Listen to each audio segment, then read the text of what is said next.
अस्सलाम वालेकुम नाज़रीन। 30 मार्च 2022 पाकिस्तान की सियासी तारीख़ का बड़ा हंगामा खेज़ और बड़ा अहम तरीन दिन है और इसको बहुत से हवालों से याद रखा जाएगा पाकिस्तान की सियासी तारीख़ में।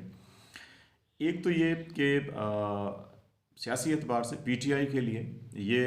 बड़ा नुकसानदेह दिन था जब उनकी बड़ी इत्तेहादी जमात एमक्यूएम ने उनसे अलहदगी का ऐलान किया और अपोजिशन को ज्वाइन कर लिया, जिसके बाद हुकूमत के पास जो उम्मीद थी कि उनके नंबर्स पूरे होंगे और सुप्रीम कोर्ट से भी ऐसी कोई डायरेक्शंस आ जाएंगी जिसके नतीजे में उनके मुनहरिफ अरकान जो हैं कि वो उनके साथ बंधे रहेंगे और उनके ख़िलाफ़ वोट नहीं करेंगे, तो शायद वो बच जाएं। लेकिन एम क्यू एम के अपोजिशन में जाने के बाद और फिर सिंध हाउस में रात के एक मीटिंग भी हुई जिसमें कहा जाता है कि 15 से 17 जो पीटीआई के मुनहरिफ अरकान थे वो भी शरीक हुए और टोटल जो क्लेम किया जाता है वो 194 का फिगर है। इनमें 16 हुकूमती इत्तेहादी जो हैं वो छोड़ चुके हैं। जमहूरी वतन पार्टी का 1 वोट है, बलूचिस्तान अवामी पार्टी के 4 वोट हैं, बीएनपी मेंगल के इसी तरह वोट हैं और 7 वोट एमक्यूएम के हैं। तो इस एतबार से ये सारा का सारा कहा जाता है जी कि ये हुकूमत को एक एक करके जो उसके इत्तेहादी जाते रहे तो नुकसान हुआ। तो अब अगर एज़ पर पार्लिमानी पार्टीज़ के एतबार से देखें जो अपोजिशन को सपोर्ट है तो उस एतबार से 177 अरकान की हमायत हासिल है इस वक्त अपोजिशन को, और गवर्नमेंट को जो है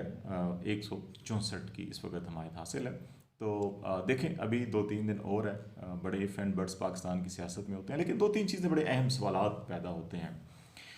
सारा का सारा मामला अब वो उस खुफिया ख़त के ऊपर आ गया है जिसमें यह कहा गया है कि किसी एक मुल्क की तरफ से ये धमकी दी गई कि पाकिस्तान की खारजा पॉलिसी जो है कि उसकी सिमत ठीक नहीं है, झुकाव रशिया की तरफ या चाइना की तरफ है, और अगर ये ठीक करना है तो इसके लिए ज़रूरी है कि अदम एतमाद को कामयाब बनाया जाए, प्राइम मिनिस्टर को इक़्तिदार से अलग किया जाए, इमरान खान को। अगर इस ना हुआ तो फिर इसके संगीन नताइज होंगे। प्राइम मिनिस्टर ने 27 मार्च को इस्लामाबाद में अवामी जलसे से खिताब करते हुए ये कागज़ का टुकड़ा लहराया था और कहा था कि ख़त है जो हमें आया है और जो भी सारी बात है पूरी कौम के सामने है। जब एमक्यूएम ने अलहदगी का ऐलान किया तो फिर प्राइम मिनिस्टर की जानिब से शेख रशीद अहमद ने on behalf of the prime minister जो स्टेटमेंट दिया और कहा जी कि अभी ये 10-12 सीनियर एंकर्स को बुलाया गया है प्राइम मिनिस्टर हाउस में, उनको ये ख़त शेयर किया जाएगा, कैबिनेट के मेंबर को हंगामी इजलास बुलाया गया उनके साथ शेयर किया जाएगा और फिर उसके बाद वज़ीर आज़म कौम से खिताब करेंगे और पूरी कौम को हक़ाइक़ से आगाह किया जाएगा। जिसके बाद तमाम तैयारियां मुकम्मल कर ली गई, टीवी के कैमरे लग गए, मीडिया पर्सनस पहुंच गए, प्राइम मिनिस्टर की बातचीत भी हुई, लेकिन इस दौरान अस्करी क़यादत आर्मी हाउस वज़ीर आज़म हाउस पहुंची और उस मुलाकात में फिर प्राइम मिनिस्टर को कन्विंस किया गया कि ये एक सीक्रेट एक्ट के तहत ये चीज़ें आती हैं और इनको पब्लिक में ना लाया जाए, मीडिया के सामने ना लाया जाए। जिसके बाद फिर प्राइम मिनिस्टर ने कहा कि उन्होंने हलफ उठाया सीक्रेट एक्ट का और वो ये पब्लिक नहीं करेंगे। ये बात अपोजिशन इस वक्त तक यही कह रही थी कि नहीं, ये महज एक धोखा है, ये फ़रेब है, ये एक पॉलिटिकल स्टंट है और इमरान खान साहब जुल्फ़िकार अली भुट्टो बनने की कोशिश कर रहे हैं और बाहर कोई ऐसी साजिश नहीं है, बल्कि ये उन्हीं ममालिक के बैरूनी बहुत से अल्फाज इस्तेमाल किए जाते हैं कि ये उनके एजेंट हैं। तो इस सारी तनाजुर में रात 8 बजे इस्लामाबाद हाई कोर्ट के चीफ जस्टिस साहब ने यह फ़ैसला सादर फरमाया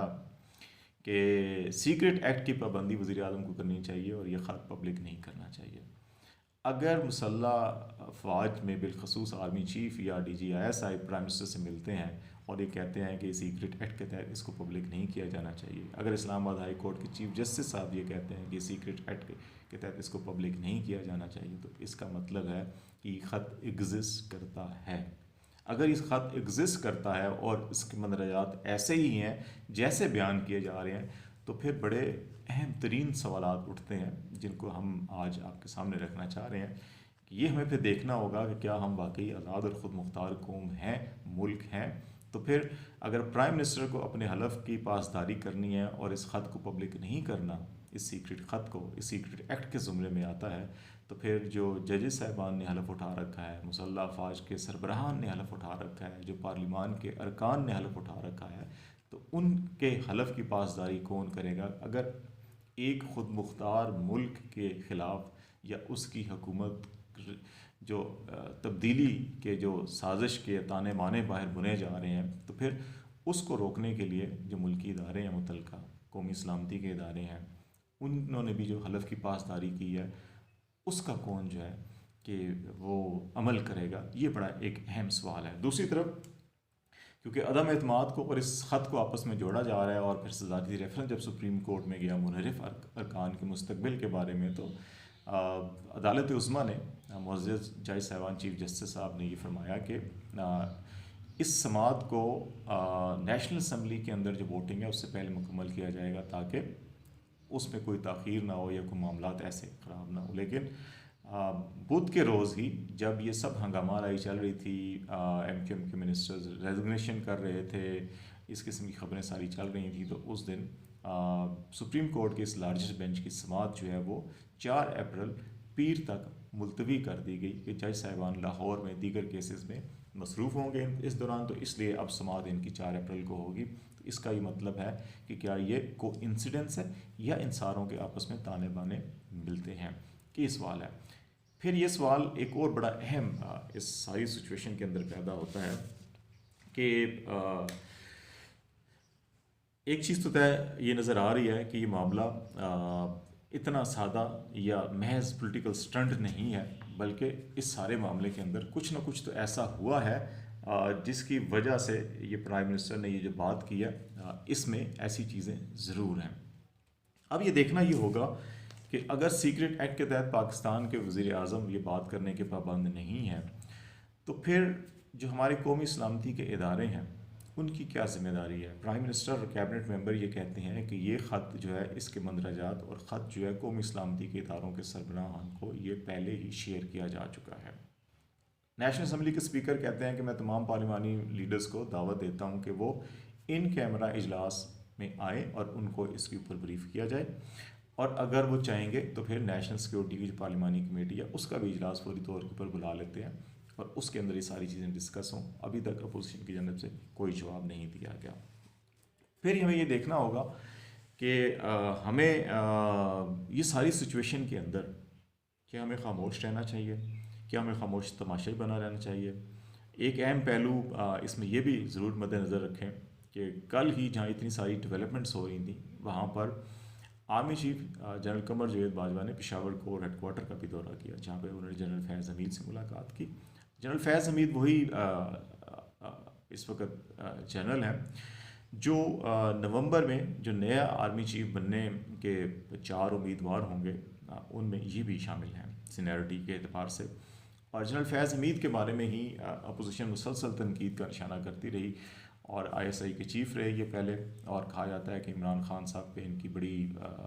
दस्त शफ़क़त है। और ये भी इल्ज़ाम लगाया जाता है अपोजिशन की जानिब से कि क्योंकि 2018 के इलेक्शन में इन्होंने ही बहुत सारी पॉलिटिकल मनूवरिंग की थी, जिसकी वजह से प्राइम मिनिस्टर या इमरान खान प्राइम मिनिस्टर के मनसब पर फायज़ हुए। और अब इनकी तकर्री भी होनी, नए आर्मी चीफ की तकर्री भी होनी है, तो इसलिए भी ये सारे के सारे मामला जो अपोजिशन ने अदम एतमाद के अभी फौरी तौर के ऊपर इस मौके पे किए कि अब जूँ जूँ वक्त गुजरेगा नए आर्मी चीफ की तकर्री भी होनी है, तो ये सारे मामला आपस में जुड़े हुए हैं। ये मामला शायद यहाँ ख़त्म हो जाए। इमरान खान साहब की हुकूमत अददी एतबार से अपना एतमाद खो चुकी है पार्लियामेंट के अंदर, और जिस दिन भी वोटिंग हुई, और अगर यही इत्तेहादी जो है अपोजिशन के, उसकी हुकूमत को पल भर में गिरा देंगे। लेकिन इसके बाद क्या होना है, ये बड़ा अहम सवाल है। क्या PTI के वर्कर्स जो 1.5 करोड़ से ज़्यादा PTI ने वोट हासिल किया था, वो खामोश बैठे रहेंगे? क्या इमरान खान साहब खामोश बैठे रहेंगे? क्या उन्होंने 27 मार्च के जलसे में जो पैगाम दिया था कि ये वो दौर नहीं है कि भुट्टो के ख़िलाफ़ साजिश हो और उसको कत्ल भी कर दिया जाए, और फिर उसके बाद जो है कुछ ना हो, ये सोशल मीडिया का दौर है, इसमें बहुत कुछ हो सकता है। तो मेरा ख्याल है कि जहाँ पे प्राइम मिनिस्टर इमरान खान साहब को ये पाबंद किया गया, और उन्होंने शायद उसको फिल वक्त ओन भी किया है, और वो पब्लिकली इसके ऊपर बात नहीं कर रहे, ख़त के मंदरजात को शेयर किए गए, ख़त शेयर नहीं किया गया। लेकिन अगर ये साजिश कामयाब होती है और जो कौमी सलामती के इदारे या अदलिया या पार्लिमान जो मुल्क की खुद मुख्तारी का तहफ़्फ़ुज़ का इन्होंने हलफ उठा रखा है, वो इसमें लाताल्लुक़ रहते हैं, तो फिर मेरा ख़्याल है कि इन 3 इदारों ने भी अपने हलफ की पासदारी नहीं की, तो उनके ख़िलाफ़ क्या किया जा सकता है, ये एक बड़ी कैंपेन मुस्तकबिल में शुरू हो सकती है। तो इसलिए ये बड़ा नाजुक मामला है। इसमें हमारी तमाम सियासी जमातों को, हमारे पार्लिमान को, हमारे कौमी सलामती के इदारों को और हमारी अदलिया के सरबराहान को सोच समझ के फूंक फूंक के कदम उठाना होगा। और अगर ये एग्जिस्ट करता है और जो बज़ाहिर लगता है कि अगर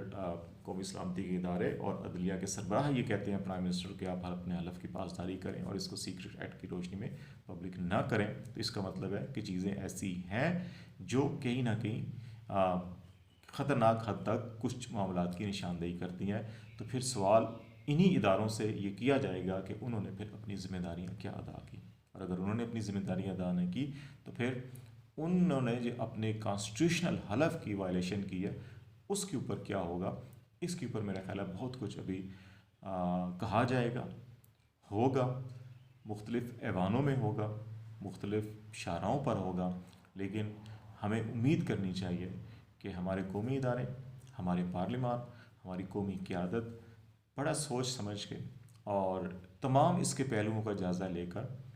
इससे गिनती में कोई मामला नहीं है। पाकिस्तान में कई वज़ीर आज़म आए, कई गए, कई सदूर आए, कई चले गए, कई आर्मी चीफ़ आए, कई चले गए, और ये सिलसिला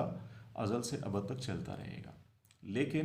तारीख़ में बहुत से हवालों से, बहुत से अफराद के बहुत हवालों से चीज़ें लिखी जाती हैं और फिर तारीख़ जो है वो बड़ी गैर जानिबदार होती है और वो हमेशा याद रखा जाता है। तो इसलिए इस नाजुक मौके के ऊपर मेरा ख़्याल है कि हमें छोटे छोटे ज़ाती मफादात को एक तरफ रख कर एक दफ़ा सबको मिल बैठ कर ये ज़रूर इसके ऊपर सोचना चाहिए कि अगर ऐसी वाकई कुछ संगीन चीज़ है तो फिर इसका